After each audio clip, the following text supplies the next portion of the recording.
تو میں نے کہا اپنے رب سے معافی مانگو، وہ تو بڑا ہی معاف فرمانے والا ہے۔ جب تم معافی مانگ لو تو تم پر شراٹے کا مینا برسائے گا اور مال و دولت اور بیٹوں سے تمہاری مدد فرمائے گا اور تمہارے لیے باغات پیدا فرمائے گا اور تمہارے لیے نہریں بنائے گا۔ تو تمہیں کیا ہو گیا ہے کہ تم اللہ تعالیٰ سے عزت حاصل کرنے کی امید ہی نہیں کرتے ہو؟ حضرت نوح علیہ السلام نے اپنی قوم کے لوگوں کے مصائب سن کر ان کو مشورہ دیا کہ تم لوگ کچھ بھی نہ کرو، محض اللہ تعالیٰ کے حضور استغفار کر لو تو اللہ تعالیٰ تم پر مہربانی فرمائے گا۔ پھر جب ان سے عذاب ٹل گیا تو انہوں نے اپنی سابقہ روش کو پھر سے اپنا لیا۔ حضرت نوح علیہ السلام کے ساتھ قوم کا برا سلوک۔ پیارے بچوں، اللہ تعالیٰ کے بزرگیدہ نبی و رسول حضرت نوح علیہ السلام کے ساتھ ان کی قوم کا سلوک کسی بھی طرح اچھا نہ تھا۔ اس کی وجہ یہ تھی کہ آپ علیہ السلام ان کی آخرت کی فکر کیا کرتے تھے اور انہیں گناہوں سے بچنے کی تلقین فرمایا کرتے تھے۔ قرآن کریم کی سورہ شورى کی آیت نمبر 119 میں وہ مکالمہ آتا ہے جو کہ آپ علیہ السلام کی قوم کے سرداروں نے آپ سے کہا۔ ترجمہ: اس قوم کے سردار بولے کہ اے نوح، اگر تم تبلیغ سے باز نہ آئے تو ضرور سنسار کر دیے جاؤ گے۔ ایک مرتبہ حضرت نوح علیہ السلام پر تشدد کیا گیا۔ اس کے بعد آپ کو کسی کپڑے میں لپیٹ کر آپ کے گھر کے باہر پھینک دیا گیا۔ ان لوگوں کا خیال تھا کہ اس طرح آپ علیہ السلام کی موت واقع ہو جائے گی، مگر آپ علیہ السلام کی حفاظت تو اللہ کریم کے ذمہ تھی۔ چنانچہ آپ اس کپڑے سے بخیر و عافیت برآمد ہوئے اور حسب سابق تبلیغ میں مصروف عمل ہو گئے۔ ایک مرتبہ یوں ہوا کہ ایک بوڑھا شخص لاٹھی کے سہارے چلا جا رہا تھا، کمسن بچہ بھی اس کے ہمراہ۔ حضرت نوح علیہ السلام کو دور سے آتا دیکھ کر بوڑھے نے اپنے ساتھ بچے کو کہا، اے میرے بیٹے، اس بوڑھے شخص کے جال میں ہرگز مت پھنسنا، یہ تمہیں کہیں دھوکہ نہ دے ڈالے۔ بوڑھے کی بات سن کر نوعمر لڑکے نے کہا، اے میرے باپ، ذرا مجھے اپنی لاٹھی تو دو۔ اس نوعمر لڑکے نے وہ لاٹھی لے کر حضرت نوح علیہ السلام کو مارنا شروع کر دیا، جس سے آپ لہو لہان ہو گئے۔ اسی طرح آپ علیہ السلام کی قوم کے اوباش آپ علیہ السلام کو تنگ کرتے رہتے اور آپ کی ہر بات کو جھٹلاتے اور دور سے آتا دیکھ کر آوازیں کستے۔ آپ علیہ السلام اپنی قوم کو اللہ تعالیٰ کے عذاب سے ڈراتے اور جنت کی خوشخبری دیتے، مگر ان لوگوں کو آپ کی کسی بات کا اثر نہ ہوتا، بلکہ وہ گناہوں میں اور زیادہ مگن ہو گئے۔ حضرت نوح علیہ السلام کی قوم کے لیے دعا۔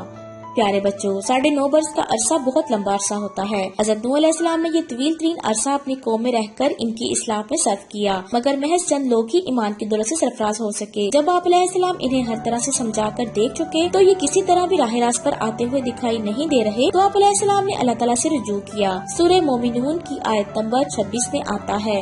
ترجمہ: اے میرے رب، میری مدد فرما، اس پر انہوں نے ہر طرح سے میری تکذیب کی ہے۔ جبکہ سورہ شعراء کی آیت نمبر 117 اور 118 میں آپ علیہ السلام نے اللہ تعالیٰ سے کے حضور یہ دعا کی۔ ترجمہ: آپ علیہ السلام نے عرض کیا، اے میرے رب، میری قوم نے میری تکذیب کی، تو مجھ پر اور ان میں پورا فیصلہ فرما دے اور مجھے اور میرے ساتھی مسلمانوں کی نجات عطا فرما۔ پھر جب آپ علیہ السلام کی قوم نے آپ کو حد درجہ ستانا شروع کر دیا تو آپ علیہ السلام نے اللہ عز و جل کی بارگاہ میں یوں عرض کیا۔ سورۃ نوح کی آیت نمبر 26 اور 27 میں آتا ہے۔ ترجمہ: اور نوح علیہ السلام نے عرض کیا، میرے رب، اس زمین پر کافروں میں سے کوئی بھی بسنے والا نہ زندہ چھوڑنا، بے شک اگر تو انہیں رہنے دے گا تو تیرے بندوں کو گمراہ کریں گے اور ان کی اولاد ہوگی تو وہ بھی بدکار اور بڑی ناشکری ہوگی۔ یقیناً یہ کوئی خوشگوار دعا نہ تھی۔ ایک نبی جو اپنی قوم کی اصلاح کے لیے مبعوث ہوا ہو وہ کیوں اپنی قوم کی بربادی کے لیے دعا کرے گا؟ اور پھر جب انہوں نے اپنے پاس آنے والے نبی کو سنسار کرنے کا ارادہ کر لیا اور بار بار آپ کو دھمکیاں بھی دینے لگے تو آپ علیہ السلام نے اپنی اسی قوم کے لیے آخرکار بددعا کر دی، جس کے لیے آپ صدیوں تک دعائیں کرتے رہے۔ اب چونکہ ان لوگوں کی اصلاح کی کوئی صورت دکھائی نہیں دے رہی تھی، دعا قبول ہوئی۔ حضرت نوح علیہ السلام اللہ تعالیٰ کے بزرگیدہ نبی اور رسول تھے۔ جب آپ علیہ السلام نے اللہ کریم کے حضور اپنی قوم کی بربادی کے لیے بددعا کر دی تو وہ قبول ہوئی اور اس قوم کے مقدر میں تباہی و بربادی لکھ دی گئی۔ کشتی بنانے کا حکم۔ پیارے بچوں، حضرت نوح علیہ السلام نے تو بددعا کی تھی کہ میری قوم کو تباہ کر دے، مگر اللہ کریم نے یہ فیصلہ کرنا تھا کہ اس قوم کو کس طرح تباہ کیا جائے۔ چنانچہ اللہ تعالیٰ نے قرآن کریم کی سورہ ہود کی آیت نمبر 37 میں ارشاد فرمایا۔ ترجمہ: اے نوح، اور کشتی بناؤ ہمارے حکم سے اور ظالموں کے بارے میں مجھ سے کوئی بات نہ کرنا، وہ سب ضرور ڈبوئے جائیں گے۔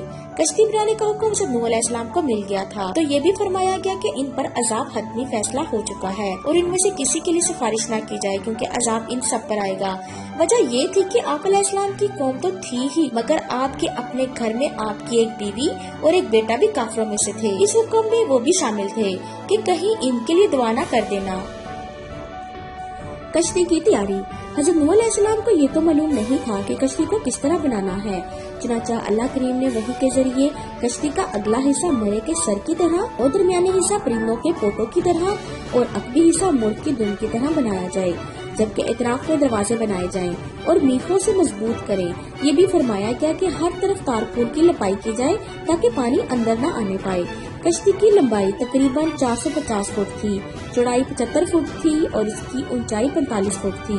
اس کو ساگون کی لکڑی سے تیار کیا گیا تھا اور یہ کشتی قریب 2 برس میں تیار ہوئی تھی۔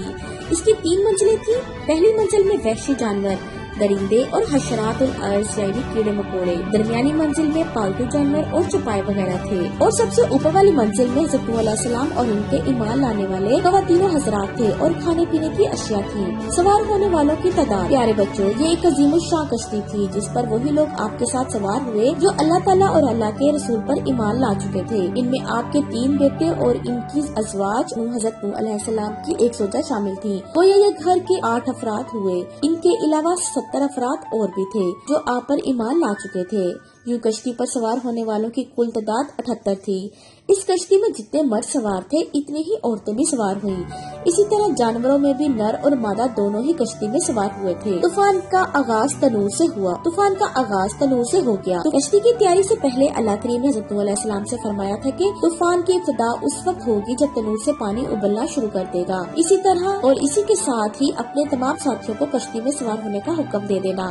حضرت نوح علیہ السلام نے جب یہ دیکھا کہ تنور سے پانی ابلنا شروع ہو گیا ہے تو تمام ایمان والوں سے فرمایا کہ کشتی میں سوار ہو جاؤ۔ واضح رہے کہ آپ علیہ السلام کے جتنے بھی امتی کشتی میں سوار ہو رہے تھے انہیں اس طوفان کا بالکل بھی اندازہ نہیں تھا جو کہ آنے والا تھا۔ انہوں نے تو بس اپنے نبی کے حکم پر لبیک کہا تھا، اسی وجہ سے وہ لوگ اس قدر بڑے طوفان سے بچ گئے۔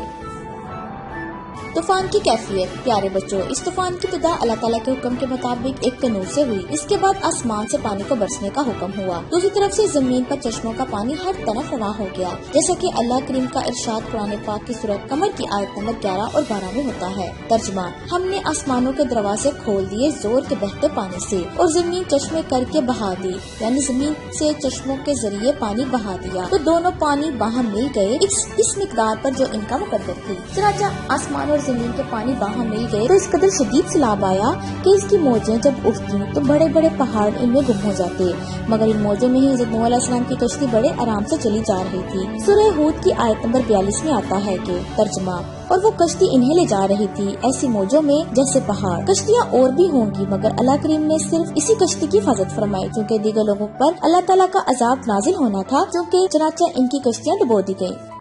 حضرت نوح علیہ السلام کی کہانی کا پارٹ 2 سننے کے لیے لنک ڈسکرپشن میں موجود ہے۔